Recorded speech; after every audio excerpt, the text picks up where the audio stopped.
Today I'm going to be playing a different take on a very similar deck that you played last week. A Wee Dragonauts, perhaps, type deck. Do you have Wee Dragonauts in your deck? I don't. I don't think so. We are instead relying on Crackling Drake and Enigma Drake to do most of the heavy lifting for our deck. We're going to use a lot of our cheap cards to gain card advantage with things like Chemister's Insight, as well as fueling the graveyard for those cards. And we got a little Goblin Electromancer action, so we can maybe have a big tempo play on like turn 2, 3, or 4 when we play Electromancer plus 2 more spells.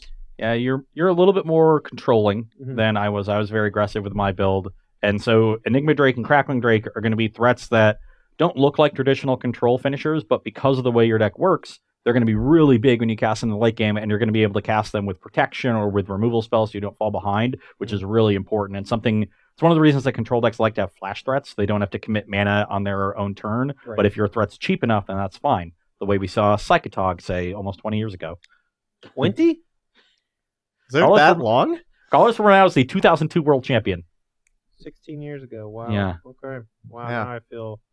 Ooh, that's that hit me. That hit me right here, Ron. Blast from the past.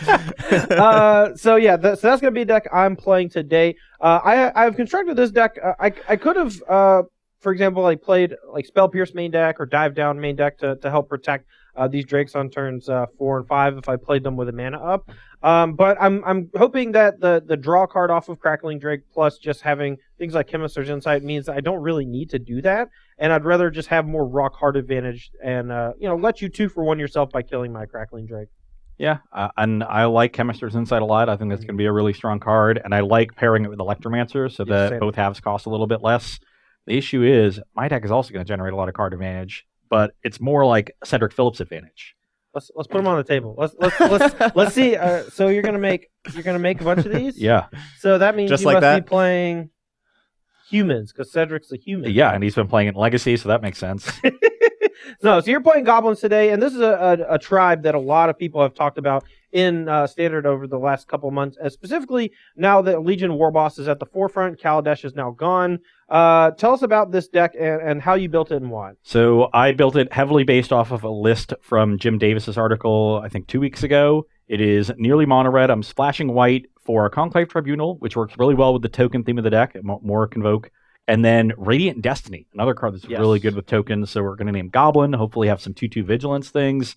We've got Goblin Instigator to make 2 things. That's sort of like our facsimile of Mogwar Marshal. Legion Warboss makes tokens. Siege Gang Commander at the high end is a really big payoff. And then with all these tokens, our tribal payoff is Volley Veteran. 3 in a red, 4/2. So Flametongue Kavu deals damage to a creature equal number of goblins you have. Also around 20 years old. Yeah. So, that was 1999. Yeah, I think Jim played this deck this weekend. It was 2000 or 2001. Yeah, I think Jim played this deck this weekend. Yeah, I think these are the cards he was playing. I mean, he had Ether Vial. Yeah, a little bit better. Yeah. But so you play Crackling Drake, I'll play Volley Veteran. We'll both get our 2-for-1s. And look, I'm going to try to kill some of your goblins so that doesn't happen. Well, I'm going to make a lot of them, so good luck. Okay.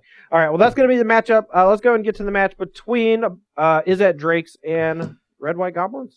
Boros Goblins? Boros Goblins. Oh, Boros is... Do we even have Boros land? Sacred Foundry? Yeah. Oh, yeah. And 4 Clifftop Retreat. Look, I'm just dumb. Just let even got a Boros Guild Gate in there for you. Nice. 7-11 game? Yeah, 7-11 game.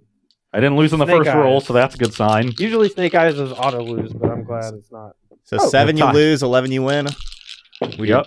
Oh, that's an 11. That's an 11. That's a win. Ross 0 for 6 on his die rolls on live versus so far. Oh, yeah. I won all the die rolls last week. Yeah, you did. I remember. Well, Todd's are just unbeatable in die rolls. Yeah. I think it's scientifically proven. All right. My hand is fantastic. I'm going to keep. I guess it's not fantastic. It is good. My hand is fine, too. Not the best, but we got a reasonable curve. Start with a tapped shock land of my own. Man, these lands are so slow. No 1-drop from Ross is nice. That means I can go ahead and play this Goblin Electromancer and maybe have a really good next 2 turns. I do not have a lot of 1-drops in my deck. It's just Skirk Prospector.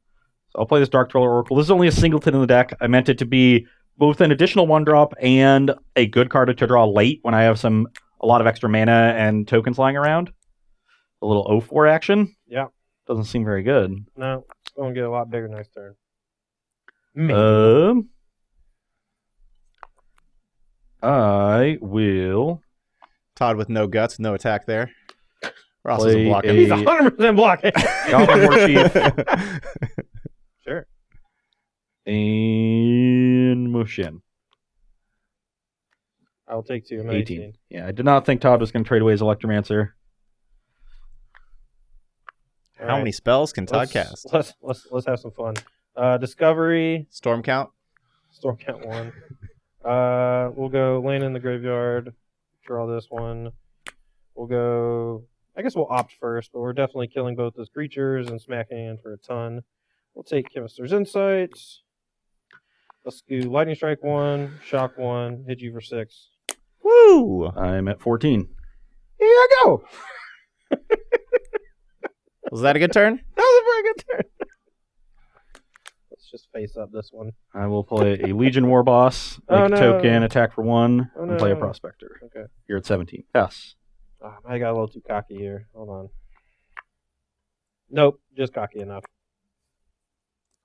We'll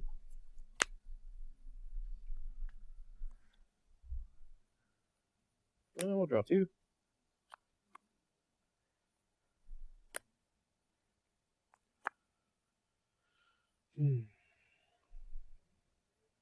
All right, Lightning Strike your War Boss. Attack for 8. This is a 6 flyer. I'll go to 8. Or 6, I mean. Can't do math. Okay, your turn. Oh, already at 6? It's not going well. Think I'm dead.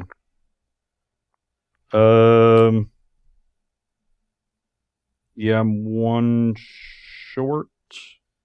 You have Siege Gang, but you can't quite sack plus do 2 damage. No, I have like a weird collection of things. Let's see. So yeah, that Enigma Drake is a 6 power thing. So I have to kill it or I'm dead. And really would like to draw a Lightning Strike because I have this Chain Whirler. Yeah, that would have been pretty good. I drew a couple of Lightning Strikes. Instead, you had 3 removal spells, so this Volley Veteran is just short.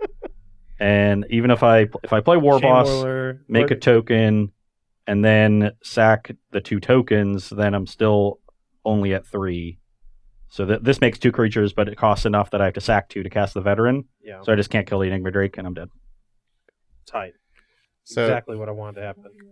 So Todd, question from Ego Fiend is, why are you playing 4 Discovery instead of 4 Chart a Course? I thought I had Charter Course in my deck as well. Mostly because, I have some number of Charter Course. I think it's only 2. Okay, so yeah, No, I think it's 3 actually. So I have both. I think Discovery. So they both net you about the same amount of cards. Like usually you just trade 1 and then you filter a little bit and you draw 1. But Discovery Dispersal works a lot better with your Drakes. You can put the top 2 into the graveyard if you want to kind of turbo power your Drake. Plus itself. So instead of only putting 2 in the graveyard, you get to put up to 3. And I don't foresee me using Chart a Course to draw 2 very often. Although that is why it's in the deck in case, there are turns where I want to go kill your creature, attack with Goblin Electromancer, draw 2 cards. Those turns I think are going to be really powerful. And it's possible I should just be playing 4 Chart a Course as well. Yeah. And another thing about your deck that a few people are asking about is, what about playing Sarkhan with Niv Mizzet because of how powerful Niv Mizzet looked, especially last week, and how they think that could just be a really good card in your deck. Well, if the Drakes were dragons, I would say Sarkhan is a definite shoo-in for the deck. The looting effect is pretty sweet.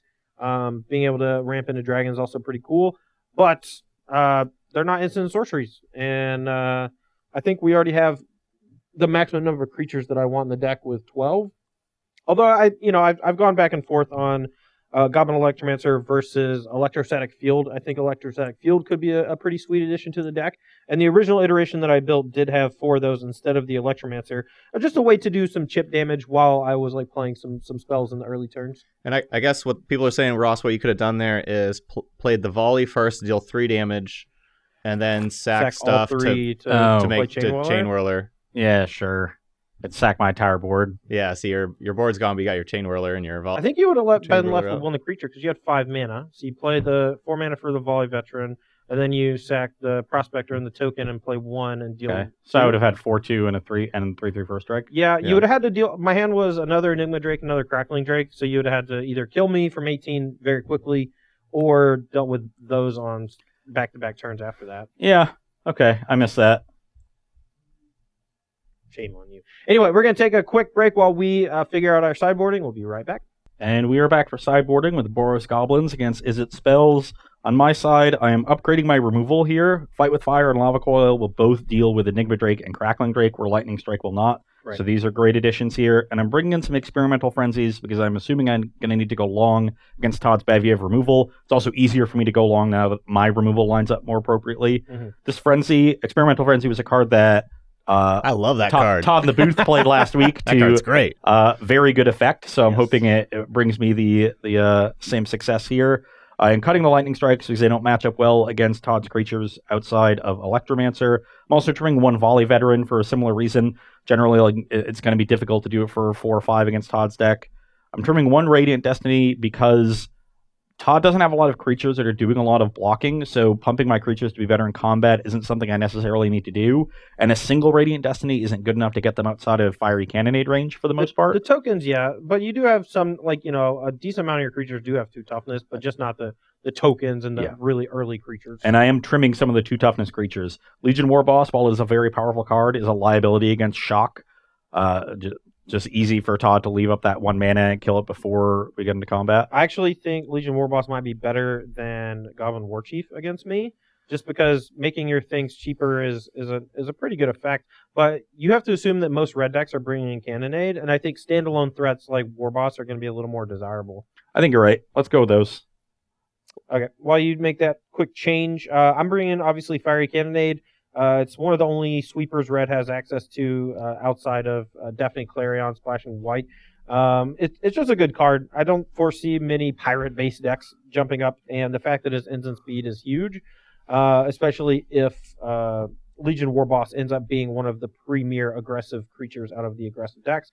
Lava Coil, just more removal in general. We're going to be boarding out Opt, just because in this matchup, I don't know if we have time to just kind of twiddle our thumbs, and I think something like Discovery is a little bit better since we're really pushing Electromancer and hoping that it does some good work.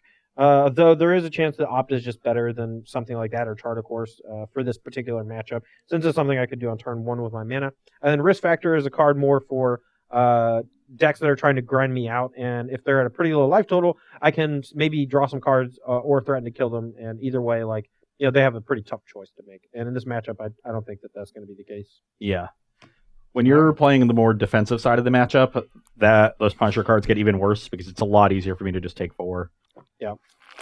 This would be a matchup where I might want access to Dive Down, and I actually thought about boarding in Spell Pierce just as a way to counter stuff like Lightning Coil or Fight with Fire, ways that are pretty cheap to deal with my stuff, but it's not good against Coil. It is pretty good against Fight with Fire. If you Spell Pierce to kick Fight with Fire against me, I would immediately quit Magic. No, Ross, all you do is sack 2 goblins and pay for it.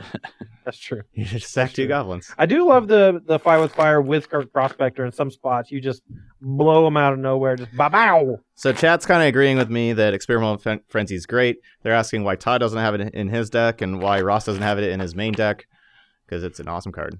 Okay, let me field the first half of this question, then I'll let you explain why it's not in your deck. It's not in my deck, specifically because I expect to have a reasonable number of cards in my hand in most junctures. When you're playing something like Experimental Frenzy, you need every card off the top of your deck to be able to be cast immediately, so you want more burn spells. You also don't want to have a bunch of cards with Experimental Frenzy that say draw a card, because those cards just get locked in your hand. As for Ross, I'll let you talk about it. Why? As an aggressive deck, main decking a 4-mana enchantment that doesn't affect the battlefield is not something I'm super interested in. It's generally not going to be a card I bring in a lot of aggressive matchups. It's only going to be for control matchups, and that, to me, makes it a suitable sideboard card. Okay. Yep. And then, Ross, one other question about your deck we've had a couple people ask about was, what about Goblin Banneret, the 1-drop with Mentor? Why is that Goblin not in your deck? So while my deck is aggressive, it is not aggressive enough to want to play a card like that. Like I don't have a lot of 2s that follow that card up that give me the aggressive starts the way a Boros deck say does. Sure, you can mentor onto some tokens, and that's kind of cool, but that uses a lot of early mana that I don't want to use. Right.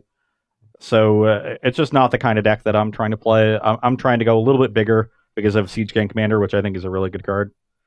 My hand's great. So is mine. I got a Prospector. Nice. All right, go.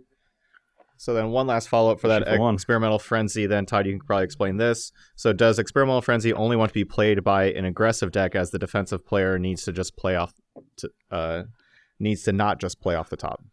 I mean, I think there are certain more mid-rangey decks that would want it. I just think that you don't want it in a blue-based deck because most of your cards are card advantage type things. And again, once the card's in your hand, it is locked. So if you play Chart of Course, if you play Discovery Dispersal, that card will be stuck in your hand. And it's just not a worthwhile effect. A removal-heavy mid-range deck, something akin to Jund in Modern, might want that card against aggressive decks. So Ross, looks like you got a little bit better start here. Todd has turned to Electromancer again, like a jerk. I will play another Instigator and another Prospector. So a lot of power. Just going to get Fiery Cannonaded Not yet. into the Stone Age. So if you play land next turn, can you kick a 5 with fire? If you want to, yeah. I think you could just kick it right now. Does it only cost 9 or 10? 9. I think it costs 9. Yeah, So, you could just yeah. kick it right now. You 3 do mana have kicker that. 6.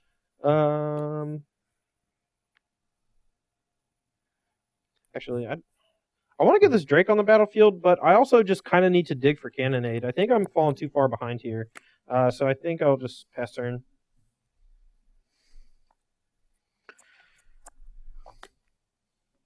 Radiant. Yeah, that's a good one.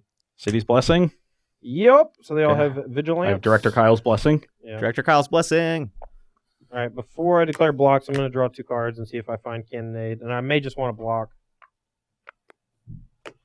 Yikes. Block here, take 10. Yep. Ooh, 10's a You're lot. good at 9. Yep. So I'm in a weird spot here where I'm a little worried. Hold on. Oh, I'm sorry. I'm a little worried of Todd having Fiery Cannonade, but I guess I still can cast this, so I might as well just try to apply the pressure. So I'll pass. Yeah, I think I'm just dead. That's a sick start. Yeah, drawing the Clifftop Retreat was pretty good.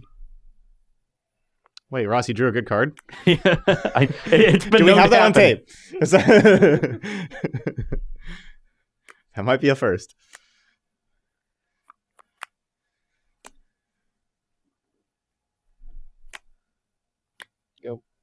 Goblin War Chief, please. Oh, they're not in my deck. Legion War Boss. Siege Grand Commander. Ooh, Legion War Boss. Wow. Uh, Ross calling his shots? Resolves. Before you make a token, I'm going to shock it. It's a 3/3. Oh, crap. That's fine. I think I'm dead then. So if you block shock, you're at 1. Yeah, block shock. Yeah. I go to 1. That's the turn. Don't need the stupid One of experimental these frenzy is card. tapped and attacking, though, because it puts it tapped, I believe. No, it's the beginning of combat. Create a token. He's just like Ravmaster. At the beginning of combat on your turn, create a 1/1 red goblin creature token. That creature gains haste until end of turn and attacks its combat fable. You are right. I am stupid. All right, I drew 2 candidates off that stupid Chart of Course, But you can't cast both, and War Boss survives. Yeah. Huzzah! Yeah, that's unfortunate. Oh well. Good game. War Boss. Nice. Yeah, I didn't have I need to draw another removal spell there to be able to deal with War Boss. Experimental Frenzy, bad, confirmed. No, I think honestly that game actually showed. I think you might just want your other Anthem effect, just because it allows you to do that. Like put A that War much- Boss surviving candidate is pretty big. Yeah, Okay, let's go for it. What else am I cutting? I mean you Just could just, another volley veteran? maybe. Actually no, you want to just cut a chain whirler.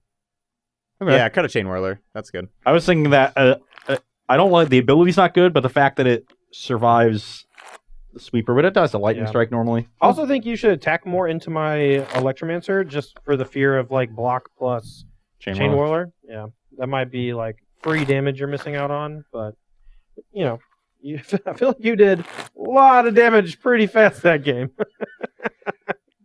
So Todd, question for you. How about in your deck, what about instead of 2 of the islands, playing 2 watery graves to be able to maybe sometimes use the other part of Discovery? I don't hate it, but I don't think that the back half of Discovery is that good. Like, for 5 minutes, it's a lot. And usually the thing they're bouncing, traditionally in the last couple years of Standard, the more expensive the card is, the more of an impact it has when it's cast or when it hits the battlefield. So, like, earlier we played against the Golgari deck, and, like, the time I could cast Dispersal, is that the back half? Discovery Dispersal? Yeah, that sounds right. Sounds like a card name. It would have bounced Izzoni, That game, it would have bounced a Goblin War Boss, or a Legion War Boss. It's not that good. So, I mean, and obviously there are going to be situations where it's okay. I just don't know how often that's going to come up. Well, we're on the play, so I'm going to keep because Discovery is going to allow me to hopefully find red mana, but this Crackling Drake actually looks super awkward. All right. Todd's relying on the Discovery channel. I have a hand that has a pretty high curve here. So I'm not super enthused about it, but I do have a removal spell, which helps a lot. I think I'll keep this. All right, your turn. Okay, that's a good start. All right, digging for red mana only. Hey, 2 pieces of red mana. Nice. This is my life. Go. Hey, you had one game where you drew well. So Yeah. that's all you get in a day. One You just game. drew 2 Experimental Frenzies? Yeah, Nice. Oh, second one's good. you can go. Yeah. The first one's good. The first one's going to get countered, and you have the backup. All right, go. Ooh, nice Gilgate. No, Yeah, no I mean, red mana honestly- untapped. Time to make a token. Sure. Get you for 1. Yeah. You're 19. I got some value. It was pretty key with Goblin Rabble Master to just get that 1 token. All right, you're going to play a Crackling Drake and draw a card. Your turn. Like, are they describing how the Drake laughs? No, that would be Cackling Drake. Oh, okay. All right. Nice, though. Good one.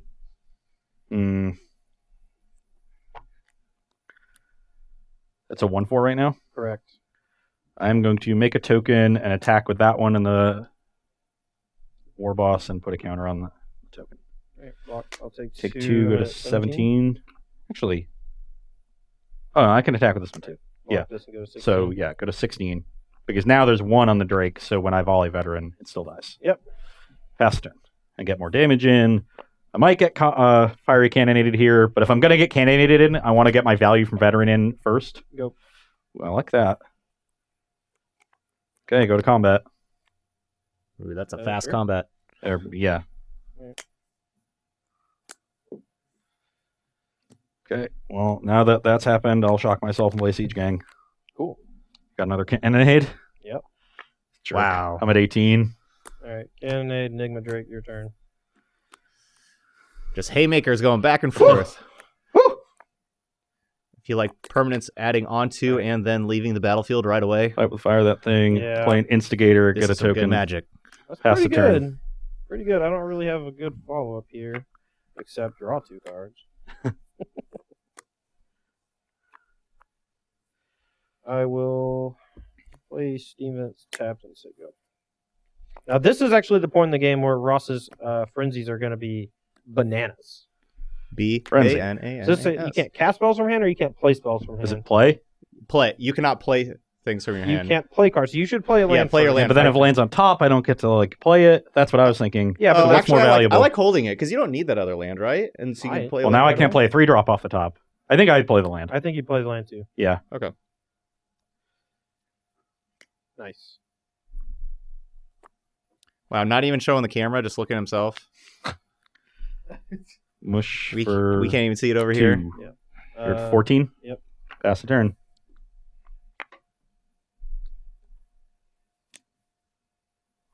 Draw. Yep. Go.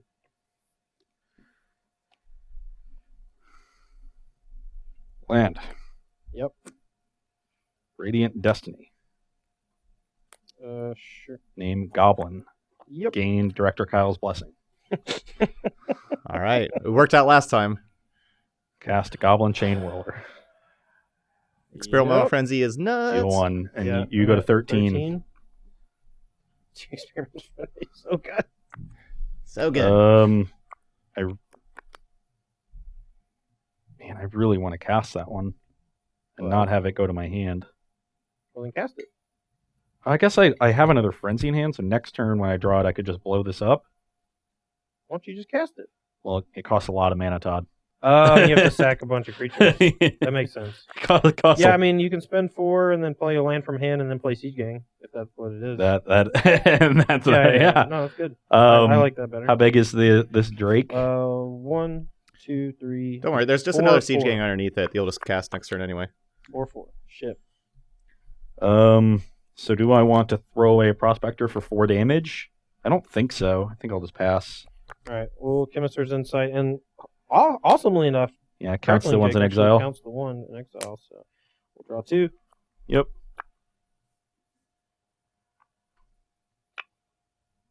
Okay.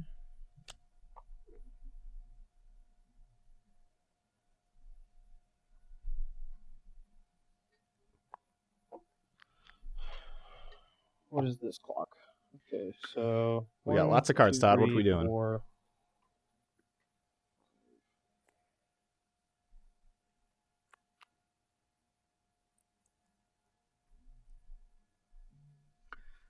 Man, how do you have so many cards in your hand?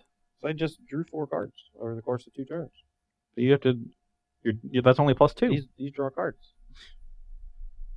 I don't know. Pretty sure I didn't draw extra cards. We got tape on it, so if I did,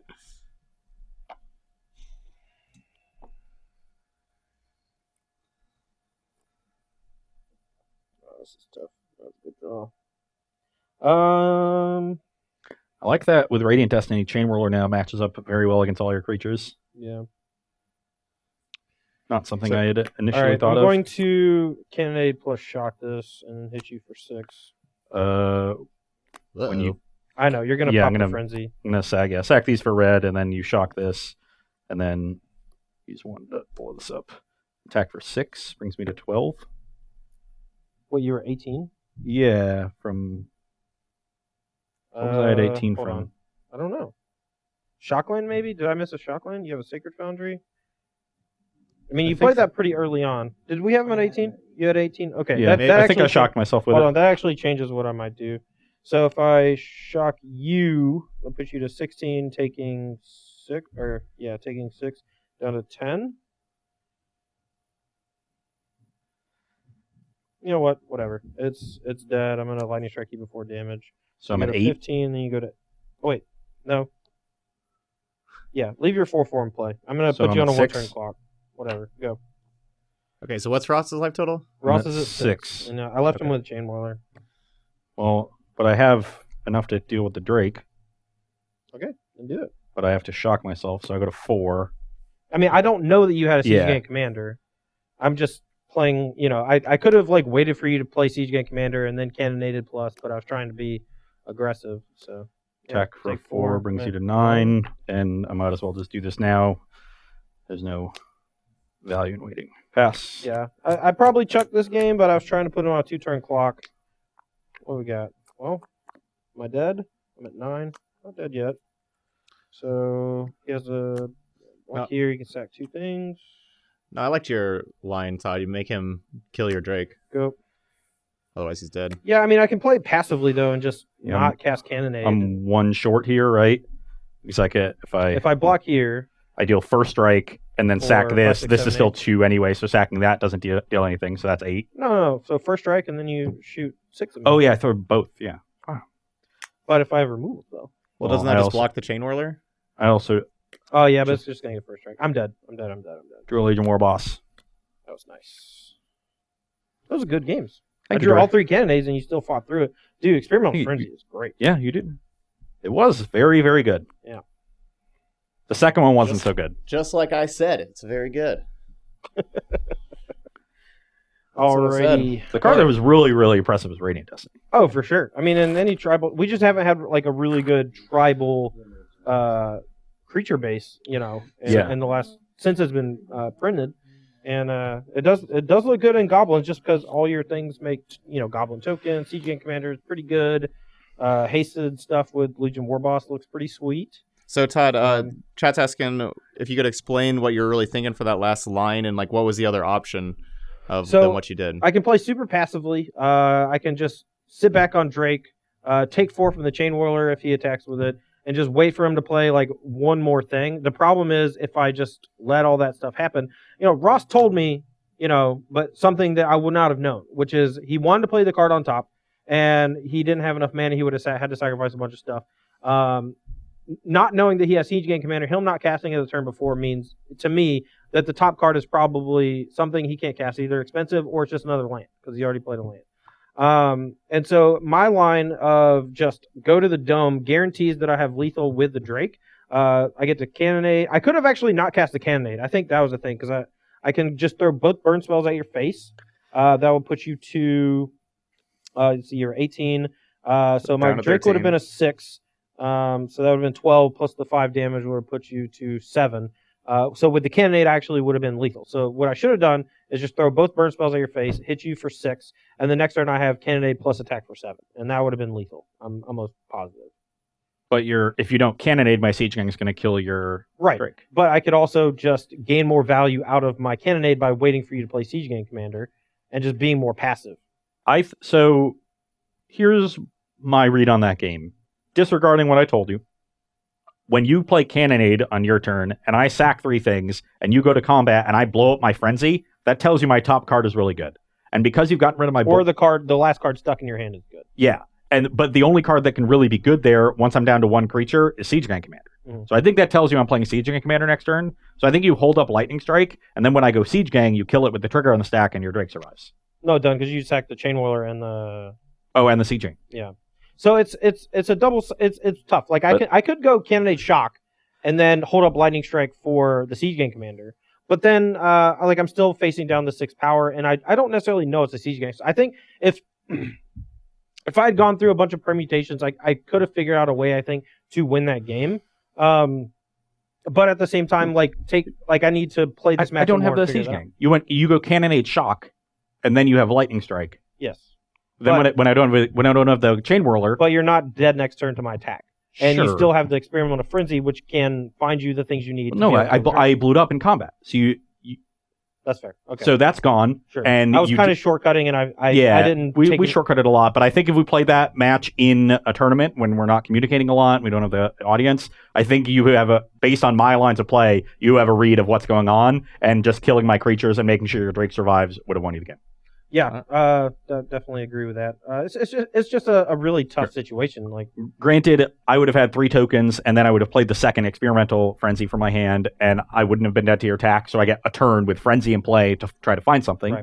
Right. So that's no guarantee, but yeah, I mean, mostly I was just trying to make sure that I killed you next turn and hoped that. Yeah. But I could have played it in such a way that gave me a better chance to win. So let's go and field some more questions from. Yep. From all right. chat. So yeah, we got about 10 minutes left, so we're going to do some Q&A. So if you got some questions, go ahead and put them into chat. I'm going to say for the people talking about Experimental Frenzy, asking if it's better than Flamekeld and thinking that it looks really good, that on Thursday it'll be myself playing against Brad Nelson, and one of the decks that I'll be playing is going to be a mono red deck, low to the ground, bunch of burn spells with Experimental Frenzy. So it'll be fun to be able to see it out there. But Ross, from Daniel from Brazil, what about kind of combining your last 2 decks and maybe making like just a Boros tokens that has Legion Warboss in it with like the other elements? With Heroic Reinforcements and Venerated Loxodon. Yeah. And are we goblinsing at all, really? Not really. Just Siege Gang feels like it could just spin that deck too. You can have like the other 1-drops like the Goblin Banneret or the 100 Witness, stuff like that. We're probably playing Goblin Instigator and Skirk Prospector. Prospector's probably good, even with just Warboss and Siege Gang Commander. So we can just play those and not the other ones. And that might be enough to play some Volley Veterans. I don't know. Maybe not. But yeah, I could see doing that. If you go like Legion's Landing, Skirk Prospector, Goblin Instigator. I don't know what your other 2-drops are. I mean, that Raiding Destiny also gets a lot worse too. I'm not really feeling that. I do like the make 2 soldiers and all your stuff gets +1/+1 in haste, but I mean it's not. I mean I think there's there's merit to building a token deck and building a goblin deck, and merging the two I think is going to be pretty difficult to get maximum synergy out of things like Prospector and such. Your red-white token deck is just going to have goblins in it, though. And I'm Yeah, wondering that's if the number of goblins that you want in that deck is high enough to support some of the goblin synergies, then sure, go for it. I think you could play Radiant Destiny in that deck because most of your tokens are going to be goblins. Yeah. You're not playing March of the Multitudes because that's green. Your only token maker that's not goblins is Reinforcements, which I think is a strong card anyway, but might just be worse than Volley Veteran once you have that many goblins. Mm-hmm. That's probably a worry, is that like the non-goblin components are worse than just pushing goblins and getting the tribal payoffs. All right. That's my concern. Quick answer for both of you. What are you guys most excited to play in the new standard, either a card or a deck? Quick answer. I just like blue-red stuff, and every time Ravnica comes out and I get to play Izzet, it's what I want to do. So I'm probably going to do it. I want to play the triumvirate of History of Benalia, Venerated Loxodon, and Conclave Tribunal. No, I think all those cards are great. I think Convoke's just a very underrated mechanic as far as just, cost reduction spells throughout Magic history have traditionally been very powerful. And I think that Venerated Loxodon looks fantastic. I think even March of the Multitudes looked really good, the one game you cast it. But yeah, Conclave Tribunal just being effectively a free Oblivion Ring in a lot of spots is just very, very good. Okay, what have been your thoughts? This is from Xeno Chaos with Assassin's Trophy main deck in Standard after testing. About how many copies are you starting with this Standard? It really is dependent on the deck and what other things you're doing. Like my Golgari deck in the first match today, I had 2 Assassin's Trophies main and another in the sideboard because I wanted to focus on sacrifice, so I had more Divine Off, not can't remember the 2-mana instant. Yeah, Vicious Offering. Vicious Offering. I kept wanting to say Divine. Yeah. So I had more of those and Chupacabras, which help kill bigger creatures, so you don't need as many trophies. Whereas a deck that's more removal light, like Todd's Golgari Stompy deck, only plays 4 removal spells in the main deck. Then you want your removal spells to be as powerful as possible because they're generally just clearing out a blocker and you don't care much about the land you're giving them. Or you're taking out something really problematic, like a Teferi, Hero of Dominaria. You took out an Adanto in one of the games. So that is a deck that wants to play more Assassin's Trophies main. So I would say the more removal that you have main, the fewer Assassin's Trophies you need, because the larger your removal speed is, the more you can use other cards to cover different holes, and then you're not left as often needing to trophy early and giving your opponent a land that's really devastating. And the more aggressive you are, the more you want trophy. Yep. All right, what about what's another high-power control finisher besides Teferi these days in really any of the colors? Like, what are people going to be pairing with Teferi? That's tough. I mean, I still don't think we've really fleshed out Ral Izzet Viceroy yet. Like, it feels like a watered-down Teferi because it does something very similar. But it's in what I would argue a better color combination, at least for the current standard format, because we have access to Steam Vents and a lot of blue and red cards that are very powerful. However, once we get access to Hallowed Fountain and a bunch of Azorius cards, like, maybe I don't think we're going to get Sphinx's Revelation back, but if there's anything remotely like it, or, like a Detention Sphere or an Azorius Charm, like, Teferi will just be the best control finisher. However, I don't think it's as easy to rely on something like Teferi as your sole win condition. We saw Teferi decks use Teferi as a way to just deck your opponent by tucking itself for the last few months. And with Assassin's Trophy, as well as just a number of cards that can interact with Teferi out of decks that necessarily didn't have it before, it's not a reliable win condition on its own. I think you need something else, whether that's Nimazet Perun or even Nezahal, the Primal Tide, like Azor the Lawbringer. Sure, man. That's close to Sphinx's Revelation, right? Sure, man. Whatever you want to do, I don't care. I mean, you just need something that is like hard for your opponent to deal with, has some evasion or something, and can close the game relatively quickly. And we have I think Azor checks all those boxes, no, right? You're right. I mean, we have a bunch of cards that do similar to that. So, I mean, it's kind of like pick your own poison, I think. All right, so I had a couple questions about Rekindling Phoenix. So basically along the lines of like, what's going to be a Rekindling Phoenix shell, or is it just going to be relegated to sideboards or fridge decks until Gruul comes out? So what do y'all think about Rekindling Phoenix? I think that Rekindling Phoenix is going to be a little weak in the early days of this format because people are still going to be relying on the same removal they had before, namely Vraska's Contempt is going to be very popular, but there's less emphasis on exile removal or less need for it with the rotation of Hazoret and the Scarab God. So I think within a couple weeks, the format is going to move away from exile removal, and that's the spot when you're going to want to slot Rekindling Phoenix into your deck, maybe over Aurelia in a Boros deck or over some other card that you're playing. So I would just wait a few weeks after release before breaking out my Phoenixes. I mean, that card can just go in a red-white mid-range shell or even just like an Izzet control deck or something like that. I mean, it can fit into any slower shell or be the top end of your aggro curve. It doesn't need a lot of help. It's just a good rate card. So any deck like that, and it might be well positioned enough after a couple weeks, if people do move away from exile removal, to play over cards that make a little bit more sense in your deck, the way like Aurelia does in a Boros deck. Yeah, I mean, I think the decks we've built and the matches we've played so far on Versus Live is mostly us trying to flesh out these new mechanics, these new cards.